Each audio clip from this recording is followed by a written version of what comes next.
Muy bien. Entonces vamos a dar inicio a nuestra siguiente actividad de este evento y vamos a dar inicio a la segunda mesa redonda titulada Ética y Tecnología.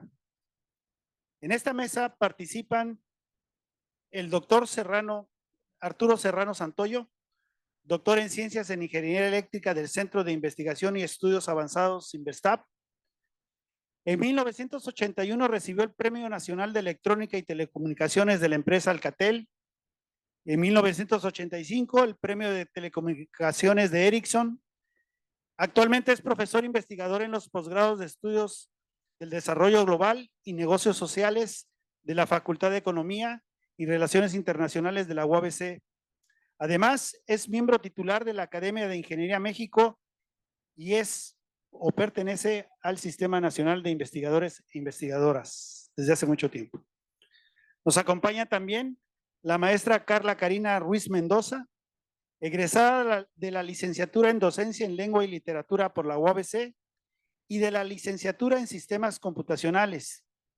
Tiene una maestría en Historia y otra maestría en Educación Digital, e-Learning y Redes Sociales, así como diplomados y cursos en Tecnología, Análisis de Datos, Programación y Machine Learning. Su interés se centra en los temas sobre educación, tecnología y transversalidad con las humanidades y ciencias sociales. Por otro lado, se ha destacado como investigadora y evaluadora en la empresa educativa AMCO. Actualmente realiza un doctorado en Ciencias Educativas en el Instituto de Investigación y Desarrollo Educativo de la Universidad y es responsable de proyectos de innovación en EXIES y funge como docente en la UABC. Contamos también con la participación en esta mesa del maestro Belio Martínez Martínez, licenciado en Ciencias Computacionales por la UABC, con maestría en Telecomunicaciones y Redes de Información. Es coautor de varios libros, La Brecha Digital, Mitos y Realidades, con 2 ediciones, Digitalización y Convergencia Global, Fundamentos de Telecomunicaciones y Redes, y Experiencias de Incorporación de Tecnologías de Información y Colaboración en Educación Superior. Tiene más de 30 años de experiencia en la docencia, es profesor investigador de tiempo completo en la Facultad de Ciencias de la UABC. Además, es colaborador en la columna Tecnología y Sociedad del suplemento La Brújula del diario El Vigía. Y le voy a dar la palabra a nuestro moderador, el doctor Diego Alfredo Pérez Rivas, doctor en Filosofía por la Universidad Complutense de Madrid, con postdoctorado en Filosofía de la Ciencia por la Universidad de Turín. Es profesor investigador en la Facultad de Ciencias Administrativas y Sociales de la UABC, miembro del SNI nivel 2 y del Cuerpo Académico Planeación y Desarrollo. Por favor, doctor, tome usted la palabra.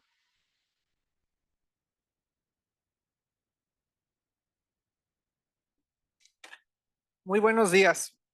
Antes que nada, quisiera darles una cálida bienvenida y agradecerles su participación en este coloquio, donde hemos intentado adentrarnos en algunos de los temas más complejos de nuestra era.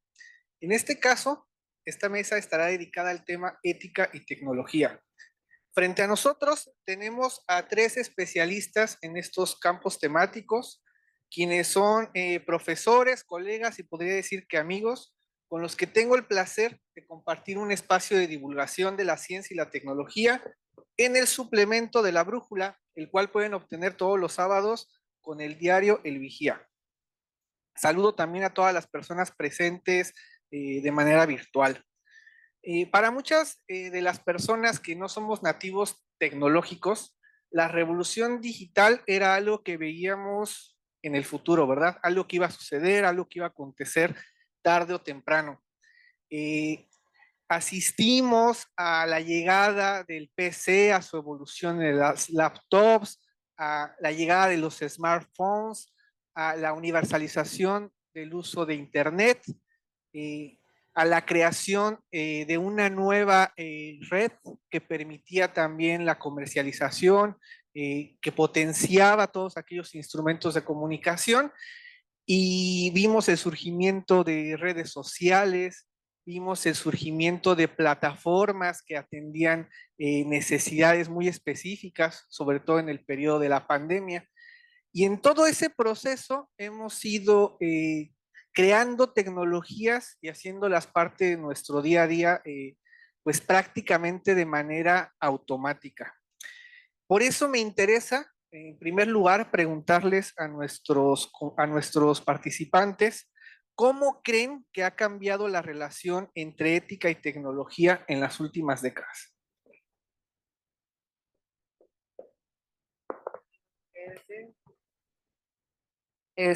Para que vean que sigue la caballerosidad y entonces el mansplaining, ¿no? También pero, no se crean, ¿eh? Todo bien. Compañeros, pues muchas gracias. Primero, nada más una acotación o antes de iniciar. Justo estaban hablando del tema del agua y a mí es algo que también me importa mucho, pero luego se me olvida como a la mayoría, creo. Pero justamente buscando información, resulta que si bien ChatGPT sí gasta muchísima energía, hablamos de 0.3 watts por minuto, hablamos de 0.14 gramos de CO2 por minuto y hablamos de 0.04 litros por minuto. Adivinen qué. Facebook, Instagram y TikTok gastan un poco más.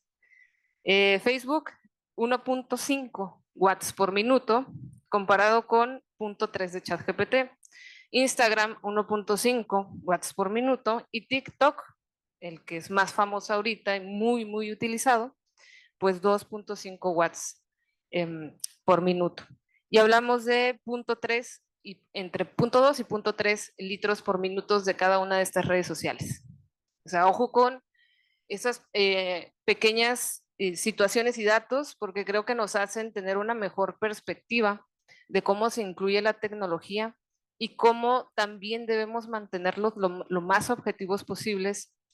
Y también darnos cuenta que durante toda esta charla que seguramente vamos a tener, pues el tema de la ética va más allá de solo la inteligencia artificial. Y creo que eso es un claro ejemplo del cómo ha ido cambiando el tema de ética e inteligencia artificial. ¿Por qué? Nada más hice unas anotaciones desde 1976. Joseph Weizenbaum publica, digamos, un libro advirtiendo sobre los límites de la inteligencia artificial. Hacia 1985 se funda el ACM, que es una asociación de profesionales de computación que a la fecha sigue existiendo. En el 97, Roy Scott acuña el término tecnoética y así es como va cambiando la situación. En 2005, la UNESCO adopta la Declaración Universal sobre Bioética y Derechos Humanos. En 2016, la Unión Europea introduce el Reglamento General de Protección de Datos, estableciendo estándares estrictos, y en 2021, poco después de la introducción de ChatGPT, adopta la recomendación sobre la ética de la inteligencia artificial. Pero como hemos visto en todas estas charlas, es muy difícil ver que haya una concreción del uso de la tecnología, no solo de la inteligencia artificial, como se está viendo y que ya se veía venir, que en algún punto la humanidad va a alcanzar ese terrible escenario de Terminator o de cualquiera de las películas de ciencia ficción que nosotros queramos ver, incluso nuestro propio universo de Star Wars, ¿no? Y peleando todos por alguna situación que no logramos resolver como seres o entes que andan por ahí. Entonces, creo que el tema es cómo nosotros vamos repensando muy lentamente, que ya también lo comentaban, muy lentamente, porque el proceso del pensamiento humano es muy lento, cómo vamos cambiando la perspectiva de cómo vemos según a nuestro tiempo y a nuestro contexto. Eso tiene mucho de perspectiva histórica, porque si nosotros vamos observando que el ser humano cambia lentamente y cambia por generación, estamos en una crisis súper fuerte y yo diría que hasta en un oscurantismo en cuanto al propio conocimiento, porque ya se revelaron algunos estudios en el área educativa que a partir del más o menos 2010 a 2016 se observa un decremento, y sobre todo en pandemia, del nivel cognitivo del ser humano. ¿Eso qué quiere decir? A grandes o pocas palabras, nos estamos estupidizando. Entonces yo dejaría ahí para tal vez otros comentarios sobre la evolución, pero creo que da para mucho este tema, ¿no? Pero la pregunta es,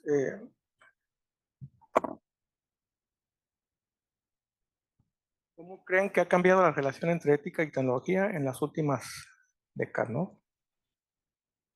Bueno, yo me acuerdo cuando era estudiante en la preparatoria, yo llevé ética en el COACH, últimos semestres, y pues siempre me pareció una materia muy aburrida. Siempre la enseñaban desde el punto de vista filosófico, no desde el punto de vista práctico, ¿no? Entonces siempre ha habido un hate, ¿no? Por las materias relacionadas con la ética, ¿no? Entonces ya cuando la ética ya involucra la tecnología, pues ya cambia de contexto, ¿no? Entonces se debería de alguna manera en las escuelas, ¿no? Este es un tema posterior, ¿no? Incluir cómo afecta la ética a cada una de las carreras que estamos estudiando, ¿no? Medicina, derecho, contabilidad, ¿no? Inclusive los que somos tecnólogos, es importante que se incluya la ética, ¿no? Entonces es una relación muy directa, ¿no? No más es plantear la tecnología como tal, sino que tiene muchas implicaciones tanto sociales, ¿no? Como legales, sobre todo ética, ¿no? Para que esta tecnología sea un éxito entre los consumidores finales, ¿no? Que somos todos nosotros. Pues por ahí vamos a empezar. Muy bien, pues muchas gracias por invitarnos a esta participación, por tener la oportunidad de seguir aprendiendo y saludar a muchos de los amigos, colegas y ver que hay una buena aceptación de este tema de tecnología y sociedad. Muchas gracias otra vez por invitarme a participar. Y atendiendo a la pregunta, yo quisiera responderlo de una manera muy concreta en cuanto que la ética y la tecnología como coevolucionan, es decir, son dos elementos que siempre evolucionan juntos. No se puede separar la ética de la tecnología, pero en estos momentos, en esta coyuntura actual que vivimos, los aspectos éticos tienen resonancia por la situación que enfrentamos. Enfrentamos una situación que por un lado nos orilla a ver la tecnología con cierto resentimiento y por otro lado ver la tecnología como algo que va a cambiar y estructurar la sociedad totalmente, le va a dar un brillo especial, es decir, oscilar entre dos elementos, ¿verdad? Tecnofobia y tecnofilia. Entonces tenemos que buscar un balance y la relación ética de la tecnología en su verdadera dimensión nos puede ayudar a poder formar las nuevas generaciones. Es decir, la ética se convierte en un elemento fundamental no solamente para las ciencias computacionales, sino en realidad para todas aquellas disciplinas en las cuales el aprendizaje tiene que ponerse en bien de la sociedad. Y es un elemento de bien común. El bien común es el centro operativo de lo que es esa relación entre ética y tecnología. Entonces, eso es lo que yo podría decirles como primera opción en respuesta a esta importante pregunta. Muchísimas gracias. Me parece que hasta hace bien poco tiempo los temas que se consideraban de interés para la ética estaban reservados exclusivamente para cierto tipo de profesionistas, los profesionistas de las disciplinas humanas, posiblemente de las ciencias sociales, ¿verdad? Del derecho, de la sociología.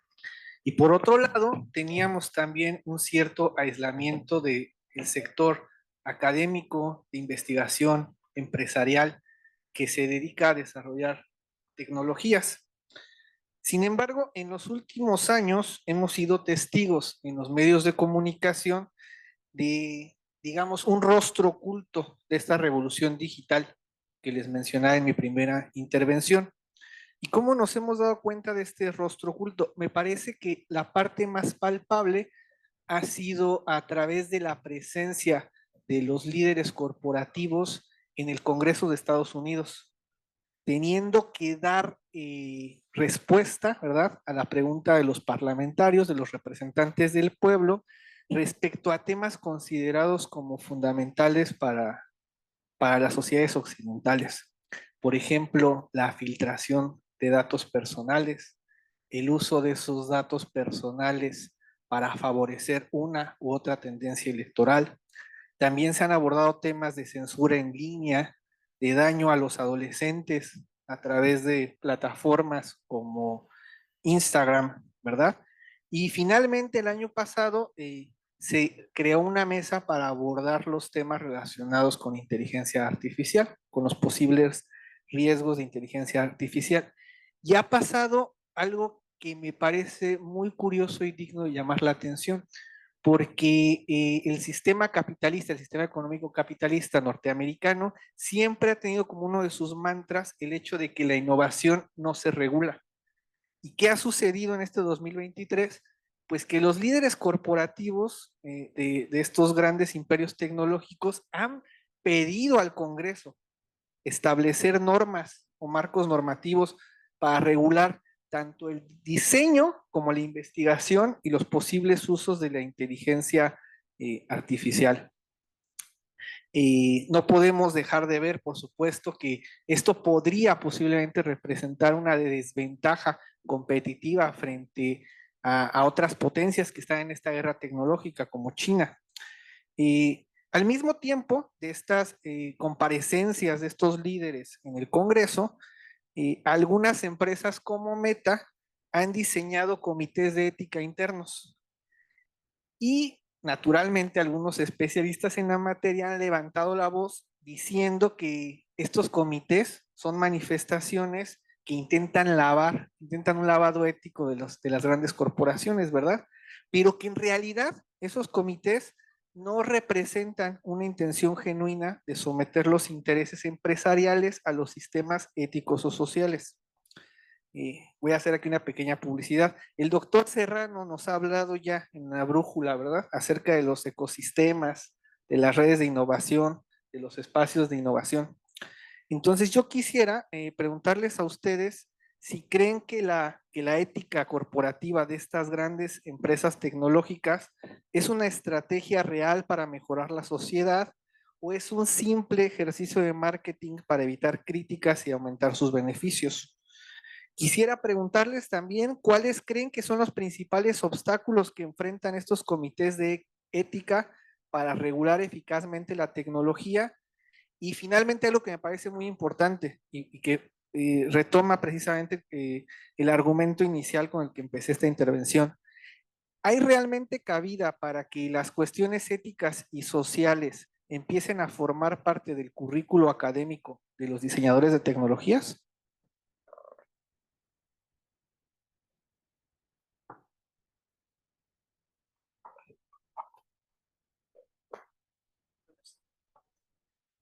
Bueno, pues voy a tratar de ir en... Lo bueno que tenemos la tecnología y tengo aquí mi pequeño acordeón de preguntas, ¿no? Sobre el tema de ética corporativa, hace unos días, de hecho en este año, yo creo que fue como en mayo, junio, se publicó a través de Bloomberg, que es en YouTube, una entrevista con Mark Zuckerberg. Si conocemos a Mark Zuckerberg o nos suena, pues es el dueño de Meta, que antes era nada más Facebook, pero Meta ya contiene diferentes pues empresas, ¿no? Y en esa entrevista él decía que él estaba muy comprometido con el aspecto ético, pero curiosamente la entrevistadora pues no se pone a hacer cuestionamientos sobre que hace algunos años precisamente se enfrentó a un juicio por cuestiones éticas, donde le dieron la razón a él. Si se recuerdan estas notas, fue por cuestiones de privacidad. Ya ven que cuando hacemos una cuenta, nosotros damos aceptar, aceptar, aceptar. No leemos todas esas cuestiones de letritas que se ven ahí en el inicio, pero resulta que ya aceptamos que las fotografías las utilicen, que son públicas, aceptamos que nuestros textos son públicos, son gratuitos, que pueden utilizar, por ejemplo, Meta puede crear su propia inteligencia artificial a partir de patrones que encuentra en Facebook, y eso es algo que hacen, que encuentran en Instagram, y todas estas imágenes las utilizan para generar nuevas fotografías o nuevas personas o nuevos rostros y que en algún momento van a tener más claros sus datos biométricos que ustedes mismos. Entonces, creo que ahí hay una situación ética, personal, profesional. Mark Zuckerberg ni siquiera tiene la necesidad real de tener ética, por así decirlo, porque tiene una libertad muy marcada en su quehacer. Algunos por ahí mencionaban la cuestión del poder adquisitivo. Él tiene un poder adquisitivo muy alto, por lo que tal vez ni siquiera ve una problemática. Es más, algo más simple de chismes. Hablamos caso Cristian Nodal y Ángel Aguilar. Ya se me van a decir nada que ver lo que estoy hablando. Pero cuando hablamos de Ángel Aguilar, en cuestiones de cómo se comporta, ella no tiene conciencia de clase. ¿Se han dado cuenta en alguna entrevista, en alguna situación, o se le ha criticado mucho por eso, ¿no? Que es 25% Argentina y demás. Bueno, eso tiene que ver con que no tiene presente esa conciencia de clase. Entonces no lo hace en su realidad. Y al no hacerlo en su realidad, hay aspectos que se le escapan. Hay aspectos que no existen. No tiene un horizonte de expectativas amplio. Lo mismo pasa con todos estos genios, entre comillas, porque hablamos de Elon Musk, hablamos de Jeff Bezos, hablamos de todos estos empresarios que han vendido su marca y que sí podríamos decir que son marketing. Entonces, por esa pregunta, yo diría que al mismo tiempo ellos se enfrentan con esa disyuntiva. Ni ellos saben qué tanto es mercadotecnia y qué tanto es algo que sea para mejorar la sociedad, porque sí manejan esa bandera de mejora a la sociedad y seguramente lo han de creer. Yo no diría que no. Y en algunas cosas dirían, bueno, pues hagamos esto, no pasa nada, ¿no? Tenemos carta libre en lo que resolvemos con un comité de ética nuevamente qué va a proceder. Entonces creo que ahí ni siquiera desde otra perspectiva más crítica, pues diríamos que en general nadie sabe hacia dónde va, porque estos liderazgos deberían ser de los académicos, por ejemplo, que no estamos en la política, y al no estar en la política se toman decisiones para toda una sociedad que quizás también necesite de una alineación, un lineamiento, tal vez, que eso también se escucha muy sesgado y muy complejo, pero como que nos perdemos mucho entre el conocimiento, la práctica del conocimiento y bueno, hay muchas cuestiones súper complejas. Sobre los principales obstáculos de los comités, yo lo que veo es ponernos de acuerdo. Ese es el principal obstáculo, el ponernos de acuerdo para actuar y ser entes políticos. Algo que se ha olvidado desde la perspectiva aristotélica es que nosotros ya no somos entes políticos, no nos consideramos personas con derechos ni personas para ejercer un derecho. Y eso se nota cuando nosotros dejamos que los demás decidan por nosotros mismos, ¿no? Que ahí se contrapone un poco con la idea anterior, ¿no? De los académicos y la política, pero es esta lucha, ¿no? De tener una decisión, creer que tenemos una decisión y que nuestra vida es importante y que nosotros tenemos, digamos, una responsabilidad no solo social, sino con nosotros mismos, por ahí mencionaban, con nuestros hijos, con nuestros sobrinos, de saber guiarlos para actuar de la mejor manera en una sociedad tan cambiante, ¿no? Que creo que eso se va volviendo muy complejo. Por eso, ahí contesto un poco el tema de la responsabilidad social. A mí se me hace un tema muy complejo porque, pongo un ejemplo sencillo. Tengo un vecino, ya dije que tengo un vecino, bueno, tengo un vecino que manda a sus hijos a tirar la basura, ¿ok? Pero resulta que el niño no aguanta la bolsa de basura nunca y siempre deja manchado toda la escalera, ¿no? Porque son departamentos. Entonces deja todo manchado y se va así hasta que logra tirar la basura. El papá va a pensar que lo está educando, ¿cierto? ¿Por qué?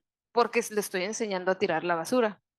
¿Cuál sería la forma correcta? Ambos vamos a tirar la basura. Tú con una bolsa más pequeña y yo con una bolsa más grande. Y así te estoy enseñando conforme a tu tamaño, conforme a tu contexto y a lo que logras entender de responsabilidad. Pero el buen mexicano es, tengo hijos y a veces los utilizo para que vayan a la tiendita y para que me hagan ciertos favores, ¿no? Entonces ahí vemos muchos matices de la responsabilidad paternal y maternal. Y entonces cuando nos metemos con papá y mamá se vuelve mucho más complejo porque entonces estás ofendiendo las actitudes de mi papá o de mi mamá. y meterse con los padres en México en una cultura tan, digamos, al mismo tiempo patriarcal, pero tan matriarcal, también es súper complicado. Entonces ahí vemos cuestiones éticas con ejemplos. Estoy tratando de ejemplificarlo para luego llegar al tema de inteligencia artificial, ¿no? Porque al final todo esto nos pega en las actitudes que utilizamos la tecnología. Es decir, todo lo que somos nosotros y nuestros comportamientos, que ese es el estudio de la ética estudia el comportamiento humano, pega en cómo utilizamos la tecnología. Hay algunos estudiantes que han estado entregando tareas, que seguramente luego lo vamos a retomar, y dicen, no pasa nada, yo solo copié y pegué y utilicé inteligencia artificial. Entonces ahí estoy tomando una actitud que ni siquiera yo siento que esté mal como alumno. Y te quedas, pero es que ya cumplí, me ayudó. ¿Está mal? Pues no, no está mal, profe. Y el profesor se va a quedar como de, ¿cómo no? Si lo que quieres es que aprendas a pensar, no que lo soluciones de otras maneras, pero sí aprendió a pensar, lo solucionó, lo resolvió. Ahí hay otras consideraciones que hay que revisar, pero lo está solucionando. Y cada vez más van a haber formas de solucionar cosas. Y ahí vemos dos problemas, y aquí lo voy a dejar, que desde mi perspectiva es la parte ontológica y epistémica más lo ético, ¿no? Ahora sí me cayó. Bueno, yo voy a tratar de responder la pregunta. ¿Hay realmente cabida en las cuestiones éticas y sociales en el currículo académico de los diseñadores de tecnología? ¿Era una de esas? ¿Sí? Okay. Bueno, yo doy clases en la... doy clases aquí en la Facultad de Ciencias, específicamente en la carrera de licenciado en Ciencias Computacionales. Entré en el 87. Y en ese entonces, pues las cuestiones de aspectos sociales y éticos, o sea, no se manejaban en las universidades. La materia que se llama aspectos sociales, legales y éticos de la computación empezó a darse desde el 2004 más o menos. ¿Okay? Entonces tiene muy poco tiempo en los cuales las universidades se han preocupado, ¿no? por tener este tipo de materias en, en los distintos programas, ¿no? educativos. Entonces, considero importante que los estudiantes que ingresen a una carrera profesional sepan, ¿verdad?, cuáles son, de alguna manera, a lo que se van a enfrentar cuando salgan, ¿no? En sus diferentes carreras, ¿no? Por ejemplo, medicina, biología, derecho, ¿no? ¿Sí? Y en el caso de la tecnología también, ¿va? Yo, por ejemplo, doy el curso ese que se llama Aspectos Legales, Sociales y Éticos de la Computación, y en una parte, pues, vemos lo que son las teorías éticas, ¿no? ¿Sí? Y la finalidad de la ética, ¿no? Como lo vemos aquí, es de que el estudiante, cuando salga, inclusive ahí dentro, ¿no?, como estudiante, sepa a tomar decisiones, ¿no? O sea, la ética no es la parte filosófica, ¿no? La ética se puede llegar a necesitar cuando ocurren dilemas éticos, ¿no? ¿Sí? Escoger entre lo que es lo correcto y lo correcto, ¿no? Y ese tipo de situaciones se enfrentan los muchachos cuando llegan a un espacio, ¿no? Como sería su lugar de trabajo o en la sociedad, ¿no? Entonces es importante que el estudiante, ¿verdad?, aprenda de alguna manera los principios de la ética. No hay mucho que aprender, ¿no? ¿Sí? No hay que ver mucho de lo de Aristóteles, ¿no? Hay dos teorías fundamentales. Una es la deontológica, ¿sí?, propuesta por Immanuel Kant, y la otra es el consecuencialismo, especialmente el utilitarismo, está propuesta por algunos filósofos que no recuerdo los nombres, ¿no? Pero son varios, ¿no?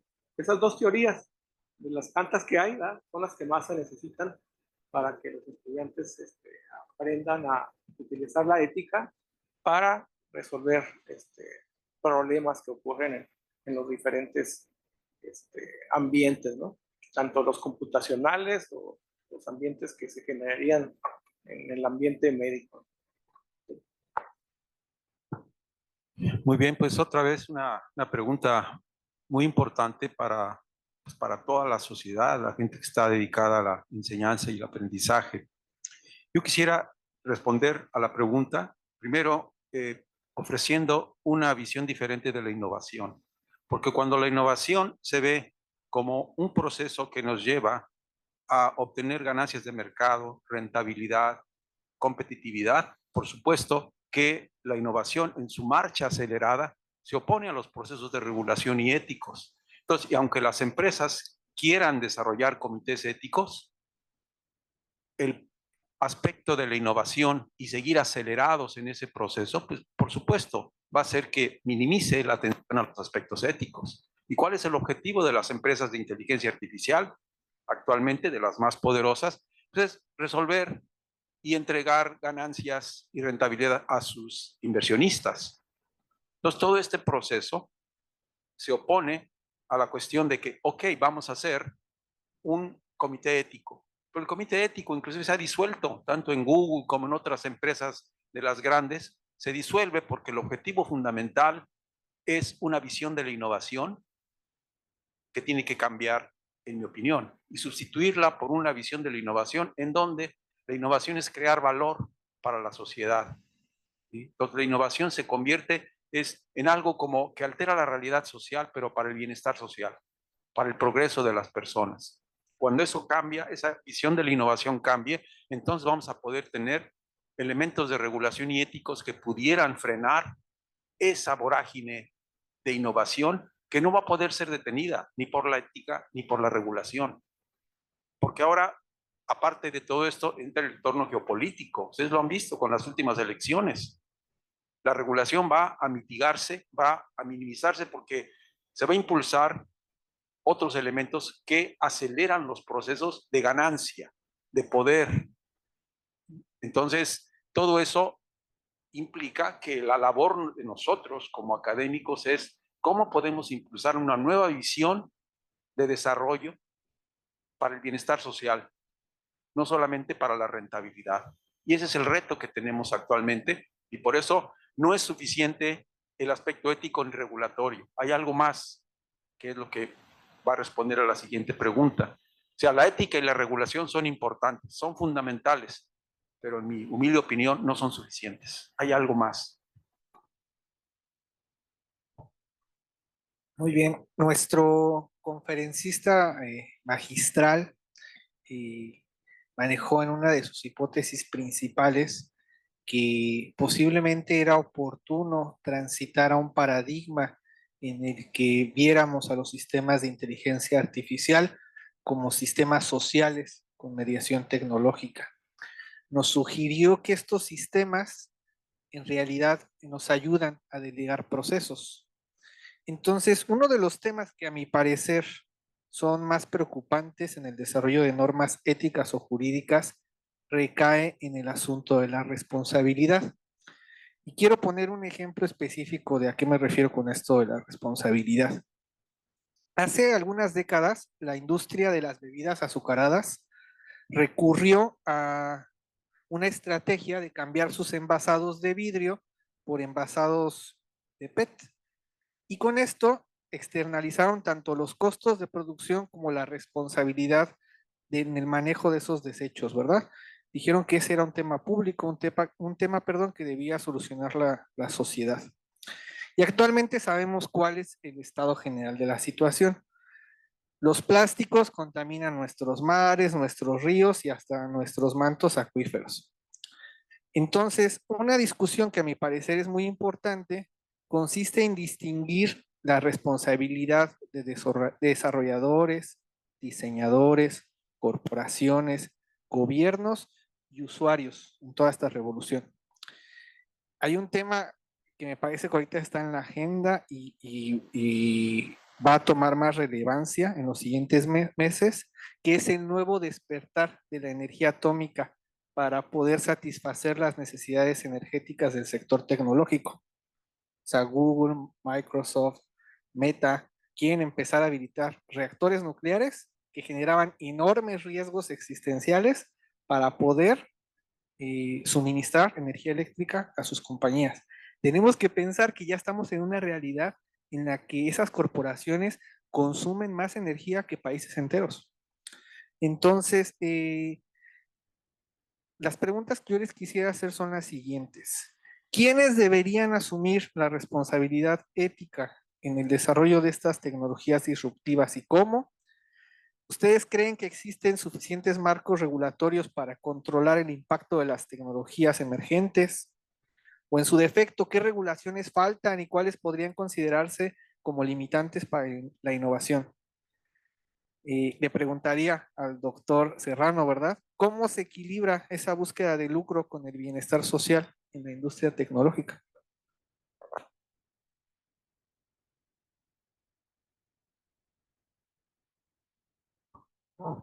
Es otra pregunta fundamental acerca de ese equilibrio y precisamente ahorita hay un desbalance. Ese es uno de los retos importantes, hay un desbalance actual en que, pues, como mencionaba anteriormente, la rentabilidad y el objetivo financiero es la prioridad de las empresas, no es el bienestar social. Entonces, para encontrar el equilibrio, tenemos que ir a fórmulas más allá de la cuestión solamente ética. Tenemos que ir a la cuestión más profunda del ser humano. Y esa es una de las propuestas que yo diría que tenemos que abordar ahora. Sí, las instituciones educativas tienen que ir más a fondo de lo ético, abarcar lo que nos dice Carla, lo epistemológico, lo ontológico, lo más profundo del ser humano, para que podamos de manera responsable enfrentar esos retos tan graves que tenemos en esta coyuntura, porque ahora a todos nosotros los que estamos aquí, de una manera u otra, se nos comparte esa responsabilidad de hacer que la adopción social de la inteligencia artificial sea adecuada para la sociedad. Fíjense, ¿cómo podemos hacer que la adopción social de la inteligencia artificial sea para el beneficio? No nada más para hacer que haya más sistemas de entrenamiento, que les ayudemos a las entidades a entrenarse mejor, etcétera, etcétera. Solo beneficio corporativo. Entonces ese balance es un balance que tiene que ver con el factor humano. Y por eso este grupo de tecnología y sociedad juega un papel importante, porque nuestra labor es compartirlo con ustedes y después compartirlo con la gente de la Colonia 89, con la gente de Bellavista, con la gente que está en condición vulnerable, para que no solamente sean ciertas personas de nivel tecnológico, sino toda la sociedad que entienda esos paradigmas de los cuales nos habla Diego. Porque cuando la gente común y corriente entendamos qué es lo que está pasando, es una cuestión realmente de fondo, ¿eh? Estamos viviendo una coyuntura tal que necesitamos que la universidad, las instituciones se acerquen a la sociedad, por la sociedad de a pie, no nada más a nosotros, el entorno académico, porque son la sociedad de a pie los que a veces no se dan cuenta qué es lo que está pasando. ¿Por qué? Porque tienen otras necesidades, tienen que vivir día a día, pero la tecnología les está afectando. Por lo que entonces la responsabilidad debe ser balanceada para todos. Pero ese es el momento. No podemos esperar más porque la condición se ha vuelto a tal nivel que, fíjense, un puñado de personas en el mundo van a dominar esa tecnología más que la gran mayoría. Solo un puñado. ¿Por qué? Porque ustedes saben, y lo menciona Evelio en su libro, en el proceso histórico que tenemos, el proceso histórico es que el Internet se desarrolló académicamente con fondos militares, pero la inteligencia artificial se está desarrollando en empresas. Claro, apoyan las universidades, pero el gran dinero viene de fondos económicos y esa es una gran diferencia. Por lo que la regulación que existe hoy requiere otra visión. Yo trabajé 30 años en regulación de tecnologías de la información, de eso vivía, pero era diferente el tiempo aquel porque nosotros regulábamos transporte de información, es decir, cómo se transporta la información, pero ahora regular algoritmos, eso no había pasado antes. Es muy difícil eso, requiere de otra manera, de otro marco de referencia de la regulación. Entonces, como vemos la regulación con los ojos actuales, va a tener que cambiar a una regulación que sea diferente. El IFETEL, por ejemplo, en México, no es suficiente. Es más, es mejor el INAI porque es acceso a la información que pudiera regular. Pero el IFETEL, ¿qué va a regular? No va a regular el transporte. Se tiene que regular la creación de algoritmos, la visión de cómo hacer aplicaciones que ahora son, como le llaman, de utilidad general, como la electricidad, para todos. Entonces estamos en una coyuntura bien interesante. Para mí la regulación actual no es suficiente. Tiene que modificarse.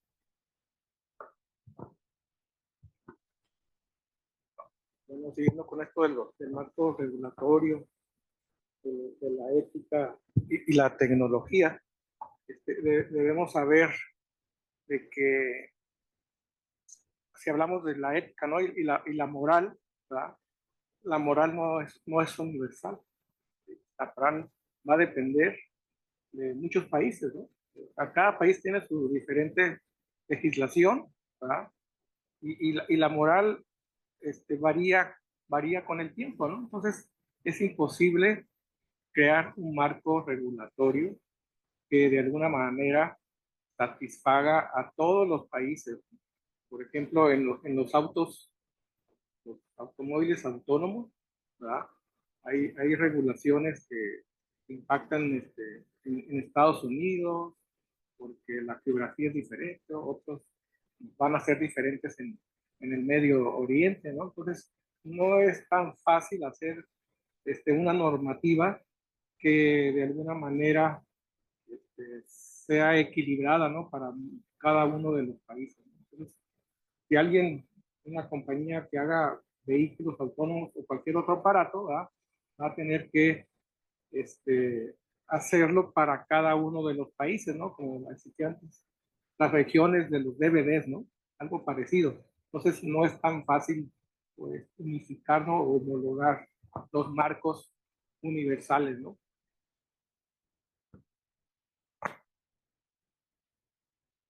Bueno, yo diría sí a todo lo anterior y ya terminaría. Nah, este, creo que aquí hay un tema, justo todo lo que menciona el doctor Serrano es una problemática que está por resolverse, pero yo agregaría a la ecuación el término ontología orientada a objetos, ¿no? En la ontología orientada a objetos podemos encontrar muchas respuestas. La ontología orientada a objetos nos dice que la inteligencia artificial, desde su perspectiva, sería un ente propio, ¿ok? La ontología, ¿qué va a estudiar de la inteligencia artificial? Va a estudiar la naturaleza del ser, ¿ok? Si la inteligencia artificial es un ente propio, entonces, y ahí voy con el tema de responsabilidad, tendría que la inteligencia artificial colocarse sus propias regulaciones de responsabilidad, ella misma, la inteligencia artificial, por sí sola. Y ahí tendríamos que llegar a acuerdos porque le estaríamos reconociendo como un ente, es decir, como otro ser que no es un humano, que no es un animal, y tendríamos que definir qué es. Es inteligencia artificial, sí, pero ¿conciencia o sin conciencia? Entonces ahí tendríamos esa perspectiva ontológica. La otra perspectiva ontológica sería somos simbióticos, es decir, va a llegar un punto que seremos transhumanistas, como en Japón ya sucede bastante, ya se casan con inteligencias artificiales, y ahí tendríamos que resolver si somos simbióticos, qué tantos cerebros podemos tener de la inteligencia artificial. Por ejemplo, con ChatGPT, ustedes pueden crear muchos GPTs, ¿no? Pueden programarse su propio GPT para estudiar inglés, para estudiar alemán, para estudiar estadística, incluso que les haga los estudios estadísticos.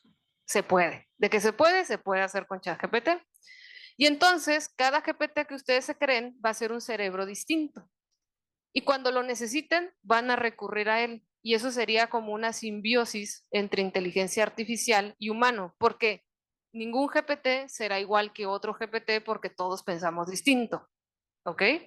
Es decir, si yo hago un prompt, no me va a dar la misma respuesta siempre por una cuestión de lenguaje y probabilidad y estadística. Dos, va a tener ahí algunas situaciones de que cada uno le sube la información que le desea subir, ¿no? Porque ya se puede adjuntar PDFs y demás imágenes. Y en el prompt, cada uno de nosotros crea un lenguaje distinto. ¿Por qué? porque el lenguaje de cada uno de ustedes es diferente al otro. La clásica forma que pongo muy simple es la de la manzana. Yo digo manzana, que esto viene de los lingüistas, ¿no? Y ustedes van a pensar en el color de una manzana. ¿Qué color pensaron? Rojo, amarillo, algunos verdes. Dependiendo del trauma de cada uno, va a pensar en su manzana, ¿no? Todos pensamos tal vez en la roja porque es la que nos estuvieron dale y dale, que es la manzana roja. Entonces, cuando yo les digo, pregúntenle a sus padres o a la persona que más quieran si los ama, va a decir sí. Y ustedes dicen, "Ay, pero no me gusta cómo me amas", ¿ok?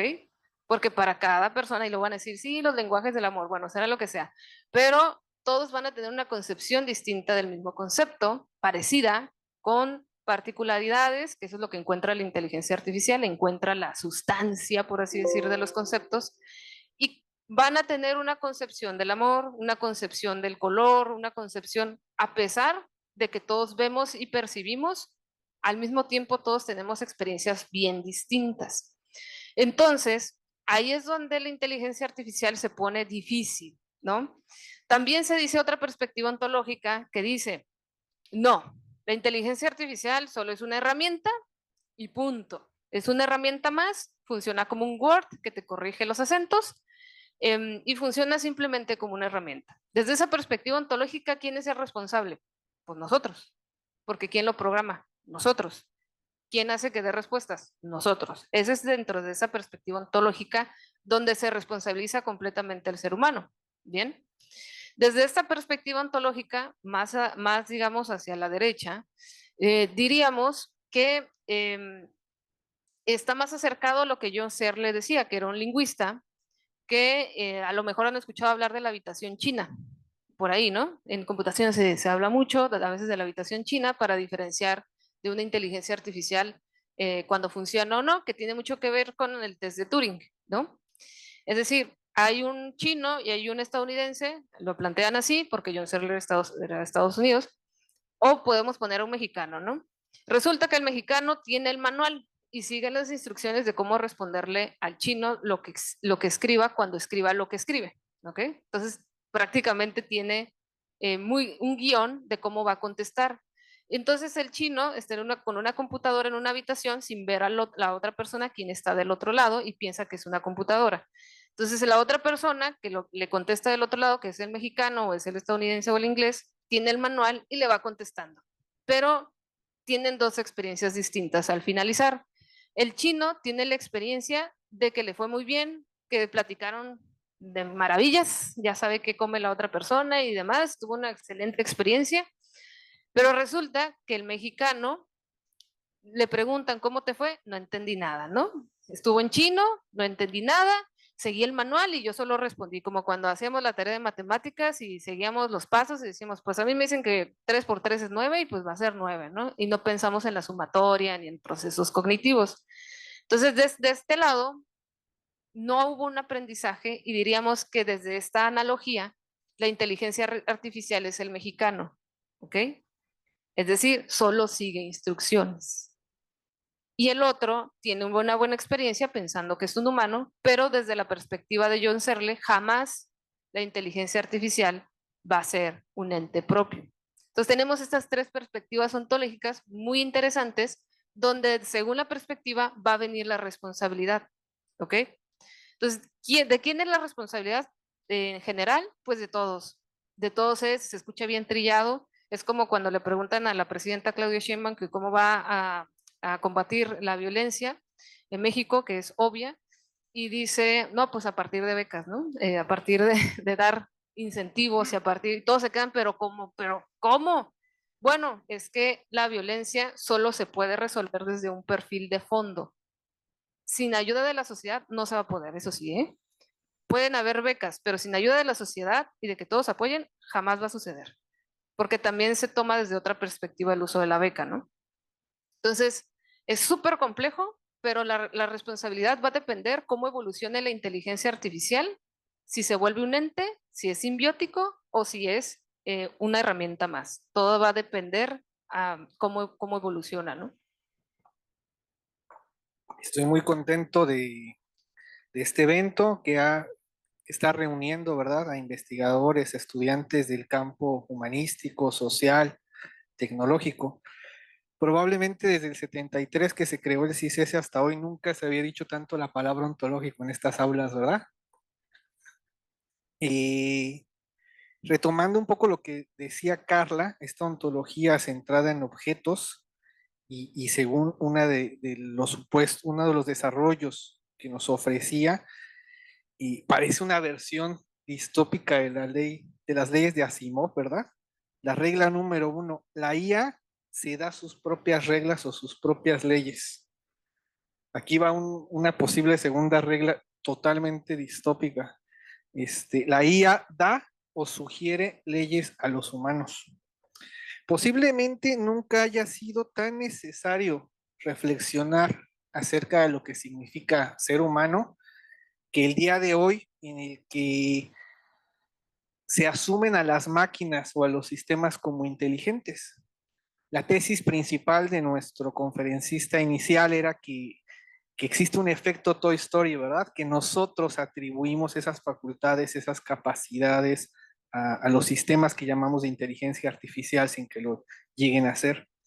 Lo cierto es que hay toda una serie de riesgos que me parece importante mencionar y yo creo que con esta serie de preguntas voy a finalizar mi participación y abrir el micrófono a las personas que nos visitan hoy. Me parece que uno de los desafíos más importantes para nuestras sociedades occidentales y democráticas pasa por el tema de la vigilancia. Tenemos aquí muchos estudiantes de derecho, así que por favor, atentos aquí, ¿verdad? A lo que tienen que decirnos los profesores, nuestros invitados. A diferencia de otras naciones y otras sociedades, por ejemplo China, que están más habituadas a vivir en contextos en los que la vigilancia se asume con una cierta normalidad, en nuestras sociedades se ve con un cierto recelo la emergencia de este nuevo capitalismo de datos, que usa la recopilación de datos y la posibilidad de analizarlos con un sentido comercial, ¿verdad? Y este ejercicio, lo que se produce con todos estos procesos, pues es un producto que es considerado fuente de riqueza. Y por lo que se ha dicho aquí, me doy cuenta que también el tema de la privacidad puede ser algo que cambia en función de las generaciones.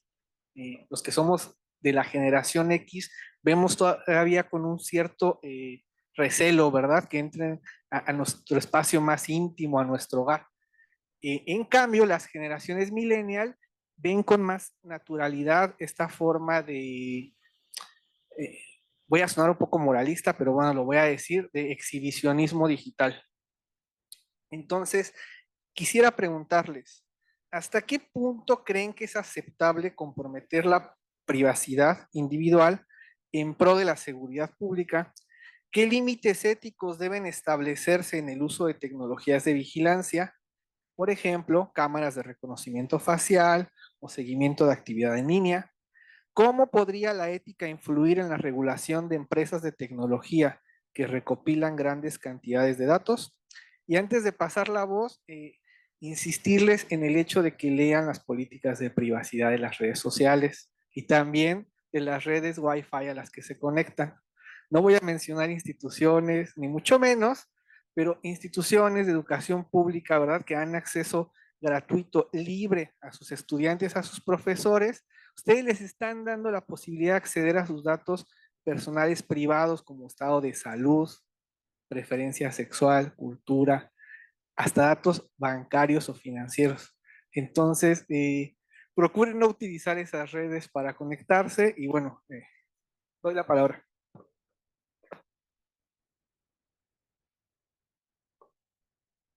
Uy, qué difícil. Voy a empezar con el tema más sencillo, ¿no? Que sí hay formas de reducir la desigualdad o si hay formas en que nos ayuden.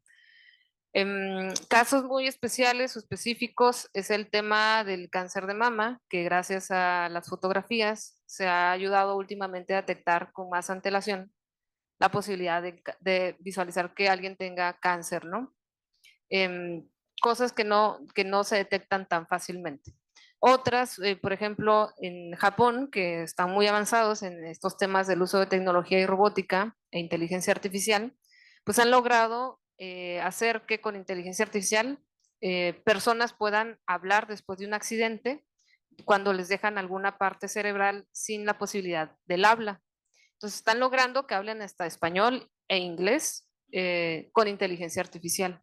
Entonces imagínense que ustedes tengan un accidente, claro, no se lo imaginen tanto, pero que tengan, que alguien tiene un accidente y cómo sería lo difícil y complejo de recuperar su vida como la conocían. Entonces creo que ahí la inteligencia artificial tiene muchas bondades y creo que eso es lo que más nos queda claro, ¿no? Tanto en la parte, por ahí veíamos todas las propuestas que nos mostraron, tanto en geología, ¿no? Tanto en el área educativa, tanto en computación. Creo que hay muchos beneficios de aprendizaje también. Hay mucho, mucho beneficio ahí. Sin embargo, las limitaciones otra vez se vuelven políticas y las limitaciones las tenemos también nosotros sobre repensar, como bien lo mencionaba ya el doctor, cuáles son nuestros límites al compartir nuestros datos. ¿Nos gusta, no nos gusta? ¿Por qué nos gusta y por qué no nos gusta? Sin embargo, esto del cambio de las generaciones se vuelve tan complejo porque la generación, por ejemplo, tenemos generación Z, ¿no? Y tenemos ahorita la generación alfa que viene. Ellos definitivamente no conocen los comerciales de televisión. Pregúntenle a algún niño y díganle, póngale un comercial en la tele y van a decir, ¿por qué no te lo omites? No, omítelo y salta el comercial, ya pasó. Entonces, desde su concepción se vuelve natural otra vez. Esta naturaleza no permite comparar, es como no poder comparar entre el bien y el mal, entre lo incorrecto y lo correcto, porque esta, ya lo decía Simon Bauman, lo dice Zizek, que es otro filósofo, digamos, que está contemporáneo, ya lo decía Bourdieu, ¿no? El poder de el uso de este tipo de tecnologías es muy alto cuando se implementa en sociedades y sobre todo en sociedades capitalistas, porque es donde las empresas controlan muchas de las decisiones de cómo consumen y qué consumir. Ahí tiene que ver la mercadotecnia. Al final somos productos de una creación de mercadotecnia por décadas. Es decir, nuestras decisiones no son nuestras, nunca las han sido. Y eso es algo que nos debe quedar muy claro. Cada que decidimos comprar una comida o salir a comer, piensen realmente qué tanto es una comida saludable y qué tanto es mercadotecnia y una sensación de satisfacción o placer al ir a comer a una hamburguesa, sushi, tacos, etcétera, que sabemos que tal vez no nos va a ser del mejor beneficio, pero aún así vamos y ya no lo pensamos. Entonces van a decir, ay, qué exagerada, entonces tengo que pensar todo y absolutamente todo y me tengo que fijar en mi salud. Y pues sí, tendríamos que fijarnos en nuestra salud, tendríamos que sernos responsables de nosotros mismos y a partir de ser responsables de nosotros mismos podríamos solucionar hasta el hambre mundial. Pero eso se vuelve ya utópico. Entonces, en China hay regulaciones, hay muchas regulaciones, se sabe que existe una muralla china digamos, procesamiento de datos.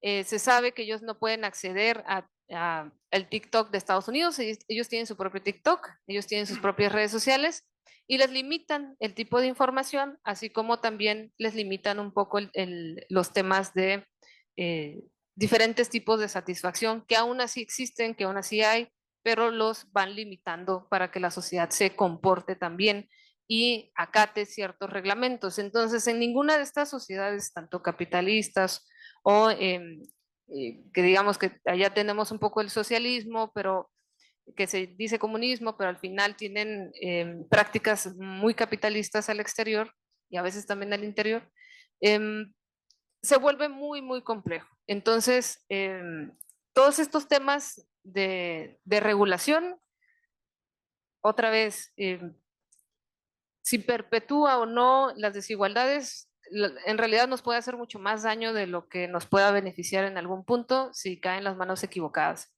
Y para ello, pues, tendríamos que tener una sociedad que no se involucra. Y eso es justamente en donde estamos cayendo, ¿no? Hablaban, por ejemplo, de las elecciones de nuestro país vecino, ganó Donald Trump y él tiene está acusado, digamos, lo persiguen en Nueva York y se sabe que tiene tremendos delitos por tráfico de personas, por pedofilia, en fin, y aún así ganó. O sea, de verdad no estamos comprendiendo el nivel de problemática en la que nos estamos metiendo. Eso sí es distopía, ¿eh? Es una persona completamente tanto inmoral como donde se pasa la ética por otros puntos ontológicos. Qué buen chiste. Eh, ya no estamos distinguiendo entre el bien y el mal y por eso hablaba del principio que estamos pasando una coyuntura bastante oscurantista, donde hay un exceso de información, pero una disminución en el pensamiento crítico y en la capacidad de discernir. Entonces, efectivamente, un pueblo que no ejerce su propia responsabilidad de conocimiento va a estar condenado a muchísimas cosas y a no tener libertad. Aunque nunca esto de la libertad, pues es como bien complejo también, ¿no? Pero por ahí yo creo que serían algunas de las aproximaciones. Yo sí le veo muchos usos positivos y soluciones prácticas a corto plazo, pero cuando se utilice políticamente van a venir los problemas y graves, ¿no? Que ya se utiliza para la guerra y desde que se utiliza para la guerra ya tenemos un grave conflicto, ¿no?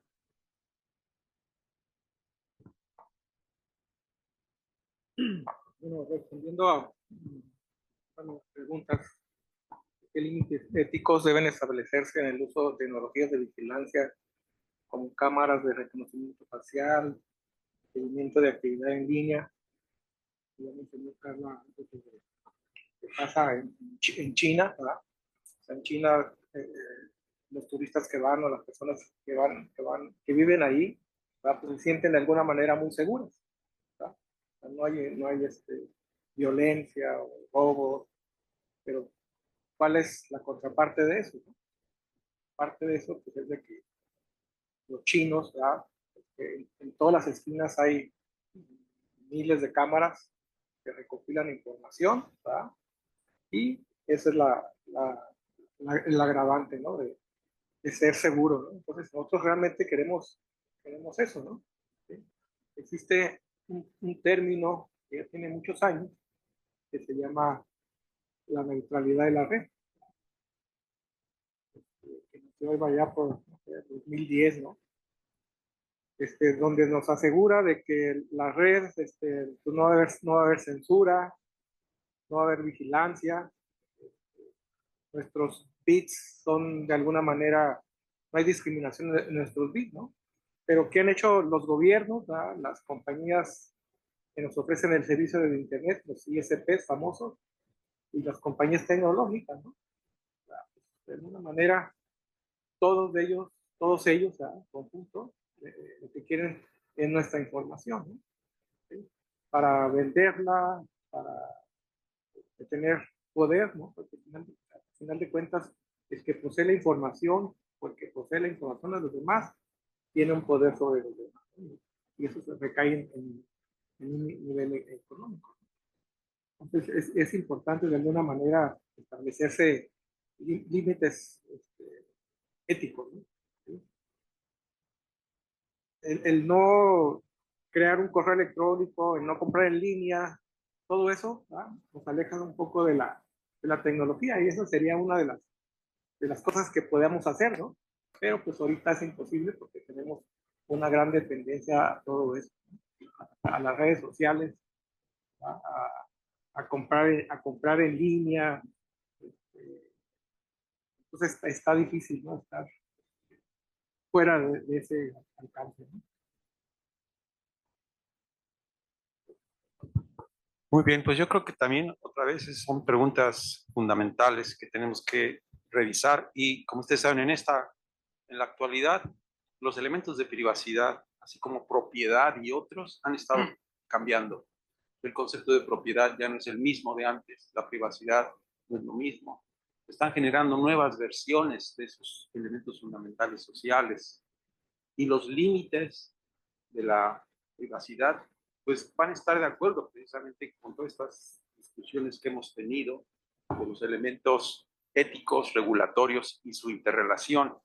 Entonces, para las preguntas que nos mandaron de cómo afrontar estos paradigmas, yo me propuse hacerle una pregunta a dos de los sistemas de inteligencia artificial. A lo mejor me dieron por mi lado, a lo mejor ya me conocen, pero les voy a decir qué es lo que me respondieron. Uno, ChatGPT, el otro, Claude. A ver qué les parece sobre las preguntas. Se los voy a leer. Dice aquí, dice, las capacidades espirituales y humanas, como la nobleza, empatía y la capacidad de comprender las debilidades ajenas, deberían ser un componente esencial al considerar la adopción de la inteligencia artificial. Si bien los marcos regulatorios, éticos y normativos son fundamentales para guiar el uso de la IA de manera responsable, la verdadera transformación positiva solo será posible cuando la tecnología se utilice de manera que respete y potencie los valores humanos. Este es ChatGPT, voy a decir lo que dice Claude. Dice así, dice, las capacidades espirituales y emocionales como la nobleza, la empatía, la comprensión de las debilidades humanas son efectivamente cualidades distintivamente humanas que deberían guiar cómo desarrollamos y aplicamos la IA. La tecnología como complemento. La IA debería potenciar, no reemplazar estas capacidades humanas fundamentales. Por ejemplo, puede ayudarnos a ser más eficientes en tareas rutinarias para dedicar más tiempo a la conexión humana significativa. El balance necesario es, los marcos regulatorios y éticos son importantes, pero no son suficientes y no están fundamentados en una comprensión profunda de las necesidades humanas, espirituales y emocionales. Y esa es mi propuesta, de que no es suficiente la regulación y la ética, sino más a fondo. Y ahí tenemos, en cierto modo, esta versión distópica de las leyes de Asimov, dos inteligencias artificiales sugiriéndonos a los humanos qué reglas tomar en consideración o qué principios. Y lo curioso es que están, parece que en más acuerdo entre ellas que en lo que a veces estamos nosotros como personas, ¿verdad?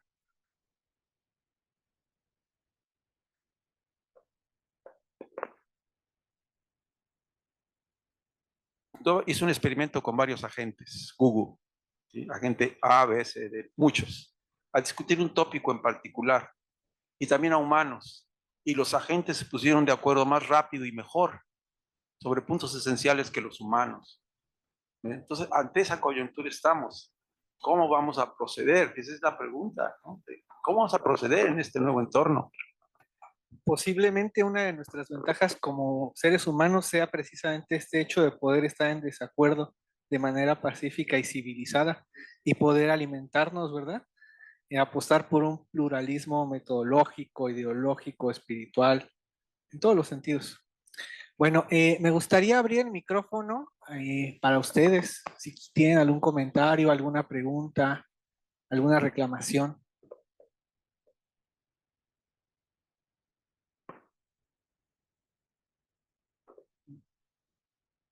Parece que no. En lo que se animan. Me da gusto que se estén discutiendo estos temas porque me parece fundamental, dado no voy a decir que soy pesimista, pero miren, ¿dónde se está desarrollando la tecnología que estamos utilizando? Por ejemplo, Claude y ChatGPT y eso que discutían ahorita. Pues básicamente en el Silicon Valley, ¿no? Es el epicentro, digo, también están las de China y otro que ya han estado cobrando relevancia, pero por antonomasia sí ha sido el Silicon Valley, ¿no? Y entonces la tecnología, a pesar de lo que muchos colegas, tecnólogos sobre todo, siempre han afirmado que la tecnología es neutra, la tecnología no es neutra. La tecnología viene embebida de los valores de sus creadores, ¿no? Hay tecnologías que no son, o sea, las intenciones, una arma de asalto, ¿para qué sirve? No sirve más que para eso, para matar gente, pues, no sirve para otra cosa. Bueno, en fin, es una discusión más amplia. La cosa es que quienes están desarrollando las tecnologías que estamos utilizando masivamente, las redes sociales, todas esas cosas, son compañías que, como ya lo decían, tienen sus propios intereses, intereses económicos, intereses monetarios, ¿sí? Hay artículos donde se ha hecho estudios sobre cuáles son los intereses que guían, son esos, lo de la innovación desenfrenada, con ánimos de lucro, el ganarle la competencia, en fin, una serie de cosas que son las que están guiando a estas empresas que están creando las tecnologías que nosotros estamos consumiendo. Ajá. Y en ninguna de estos faros, digamos, que van guiando al desarrollo tecnológico, no van a encontrar ética, no van a encontrar nada, nada de eso. ¿Sí? Entonces, ¿qué podemos? Y bueno, ¿y cuál es la obligación, diría yo, que tenemos nosotros como académicos que estamos formando, al menos los que estamos aquí en el ámbito tecnológico, formando a tecnólogos, pues debería ser darles esas herramientas, ¿no? Como por ejemplo, algo valioso me parece la clase que da Evelio allá en la UABC, aspectos legales, sociales y éticos de la computación, ¿sí? A mí me parece que esa debería ser una materia obligatoria, ¿sí? Y la toman 5 estudiantes a lo mejor, pues porque no se les pone en obligatoria, ¿sí? Y esa es la única materia en toda la carrera, es la única materia donde les van a dar estos aspectos, ¿no? Entonces, si el muchacho o la muchacha llegan ya después a una empresa de tecnología o crear una empresa de tecnología, y si no tienen en su radar que esos aspectos son importantes, pues ¿qué productos van a crear? Pues los que ellos conocen, nomás las cuestiones tecnológicas, se van a guiar por por todos los libros estos de emprendimiento, de que salen de gente del Silicon Valley y de otros que dicen nomás, no, sí, frégate la competencia y y el otro, pero nunca te hablan de esos aspectos éticos, ¿no? Entonces, bueno, a final de cuentas, no está en el radar de los tecnólogos mucho estos aspectos sociales éticos que deben irnos guiando, ¿no? Y me da gusto que estemos ya abriendo foros, espacios donde yo veo que hay gente interesada en discutirlos, y nosotros como académicos deberíamos llevar esto a la acción, ¿no? A integrar estos temas en nuestros planes de estudio, que sean obligatorias las materias, ¿no? Al menos una materia obligatoria, y si después como dijo, pasas por otros puntos ontológicos, bueno, pues eso es asunto diferente, pero al menos tú ya estás como cumpliendo con el que hace lo que puede, hace lo que debe, ¿no? Unamuno que lo dijo, ¿no? Deberíamos tener nosotros, yo invito a los colegas académicos a que reflexionemos sobre esto y que llevamos a la acción contemplar estos aspectos. Vamos.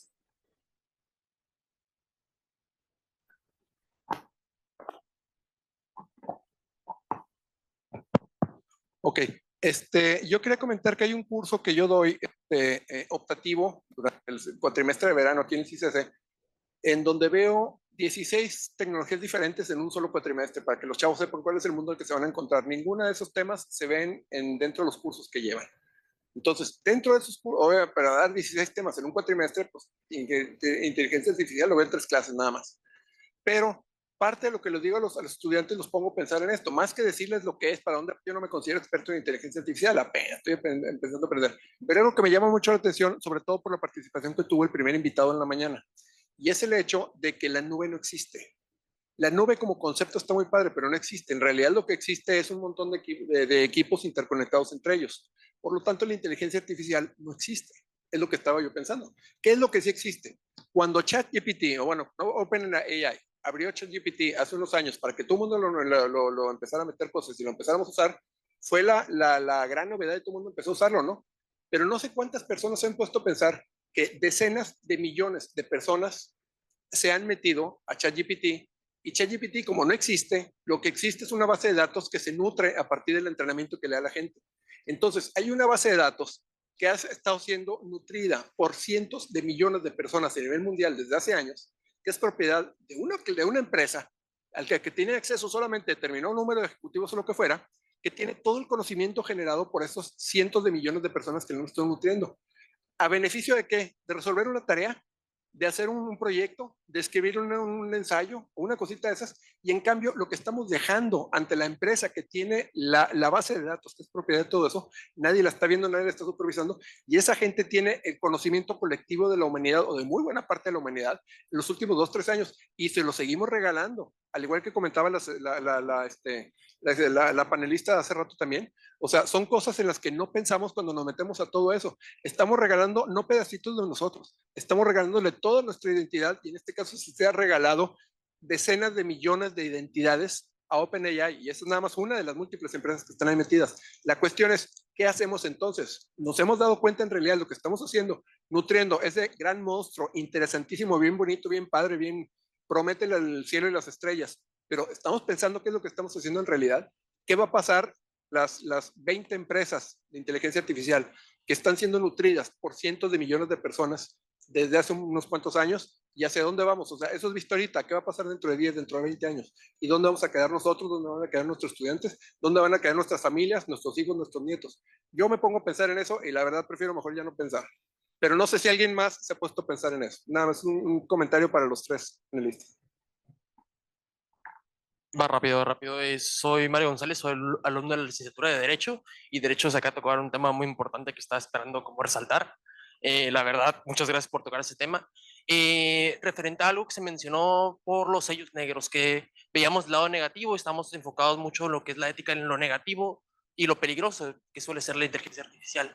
Hay algo muy importante que acaba de mencionar, que es la importancia del poder que realmente tiene la inteligencia artificial. Es un conjunto colectivo donde todo el mundo lo hemos alimentado y realmente si no lo vemos tanto como una herramienta y solamente vemos lo negativo, vamos a dejar darle ese uso de herramienta como se debe. Yo digo que como estudiante para mí y también en el mundo laboral me ha dado muchas herramientas. Claro, un poco de bloqueos, me he dado cuenta que hay maestros que sí pueden detectarla. Es decir, sabiendo usarla, se puede alimentar. Sabiendo usarla, también se puede limitar. En el mundo de regulaciones ya tenemos que inventar mucho más adelante, pero por el momento el uso que le estamos dando ahorita es realmente experimental. Tenemos que seguir estudiando, tenemos que seguir aprendiendo, tenemos que seguir usándolo, no tanto temiéndolo, usándolo. Y otra cosa, enseñando a las demás personas a usar. Yo trabajo en un despacho de abogados y realmente en este momento trabajo con 5 o 6 abogados de edad, digamos que 40, 45 años, 50 años. Y yo al momento de presentarles esta herramienta están deslumbrados. Cosas que le tardaban 2, 3 horas, ellos ya lo alimentan, lo cambian en 30 segundos. Es una herramienta muy importante que tenemos que empezar a enseñar más allá de limitar. Muchas gracias.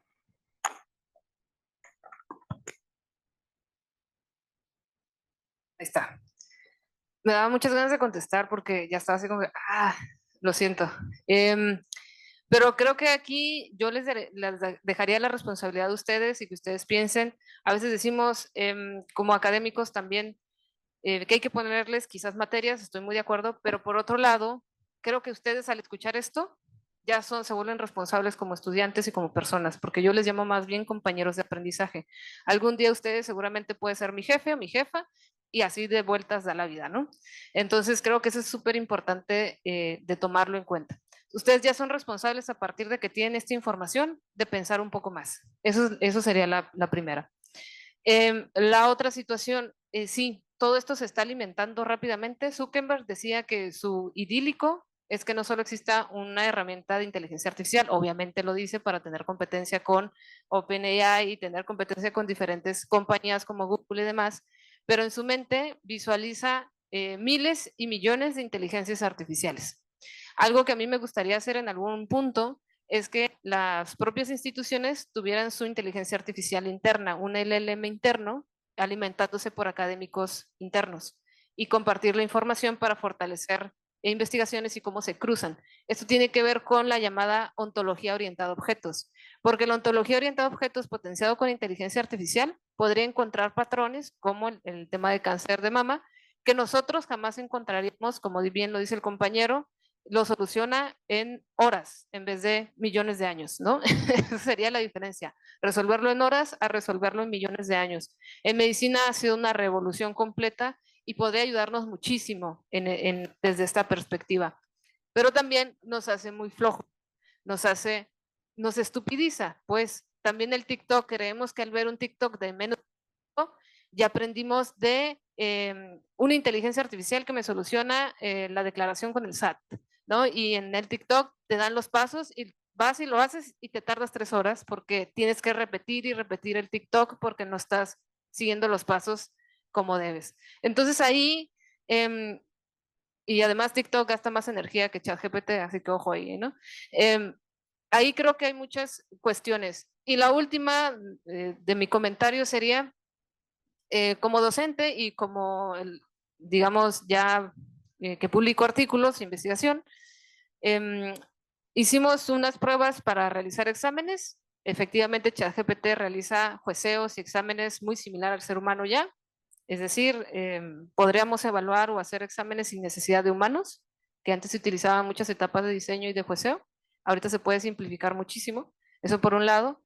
Y el otro es que metodológicamente, cuando nosotros usemos ChatGPT, debemos declarar que estamos usando ChatGPT, que lo estamos utilizando. Se declara en la introducción y se declara en la metodología o método. Ahí se declara, se dice para qué se utilizó, no se entrega y se omite que se utilizó ChatGPT cuando se entrega la tarea. No estoy en contra de entregar tareas con ChatGPT porque al final lo solucionan.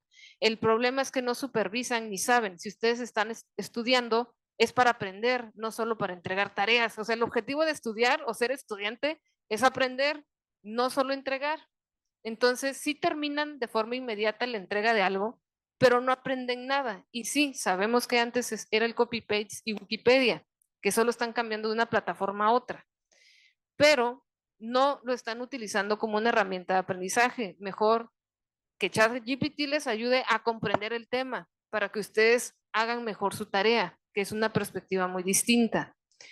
Y ChatGPT yo no lo utilizo como gestor de conocimiento, yo lo utilizo como herramienta para generar conocimiento. Es decir, no le pido que me diga la historia de México o no le pido que me diga ciertos conceptos, sino que más bien le pido que me ayude a hacer tablas, que compare artículos, que compare metodologías, que me ayude a visualizar diferentes metodologías y entonces genero conocimiento. Entonces son dos perspectivas muy distintas. Utilizar ChatGPT como generador de texto y conocimiento entre comillas o utilizar ChatGPT como un asesor de cosas o procesos dentro de mi proceso cognitivo. Son dos cosas muy distintas. Entonces, ojo nada más, sí se cita, ya lo dice la APA, y sí se pone en la metodología, y todos los resultados sí se deben documentar. Entonces, a partir de aquí les doy la responsabilidad de que ya saben que se tiene que citar, y lo tienen que citar. Entonces, solo ojo con eso y cuando estemos aprendiendo, pues hay que enfocarnos a aprender y no solamente entregar. Creo que es una perspectiva ética también, ¿no? Que cambia mucho nuestro ser, ¿no? De lo que estamos, cómo estamos actuando en la vida.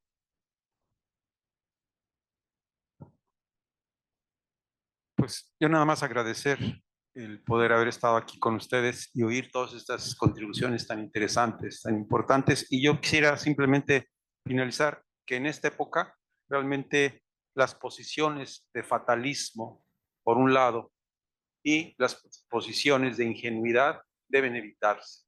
Hay que ser balanceados para realmente dar una opción esperanzadora a las nuevas generaciones. O sea, hay que buscar la esperanza, porque si vamos solamente a ver los aspectos de carácter X y O distópicos, pues no va a funcionar para utilizar todas estas nuevas tecnologías para bienestar social, sino hay que dar una nueva esperanza, pero responsablemente. Y yo creo que bajo esa condición podemos seguir avanzando. ¿Qué podemos decir? Estamos hablando de inteligencia artificial o de ética o cómo. Pues bueno, me recuerda, todos conocemos los premios Nobel, ¿no? Los premios Nobel nacen porque el creador se dedicaba al negocio de la nitroglicerina, ¿no? Creo antes. Y en uno de esos accidentes muere mi hermano. Y pues decida crear otro método para hacer lo mismo, ¿no? La nitroglicerina se utilizaba en aquel entonces para crear brechas, ¿no? Para ferrocarriles, minas, etcétera, ¿no? Entonces, él hace lo que es el TNT, ¿no? El tolueno, ¿verdad? Que es un polvo más manejable dentro de un cartucho, ¿verdad? Y se enciende con una mecha. ¿Ok? Y eso dio como resultado, pues, los premios Nobel, ¿no? Pero él siempre se preguntó, ¿no?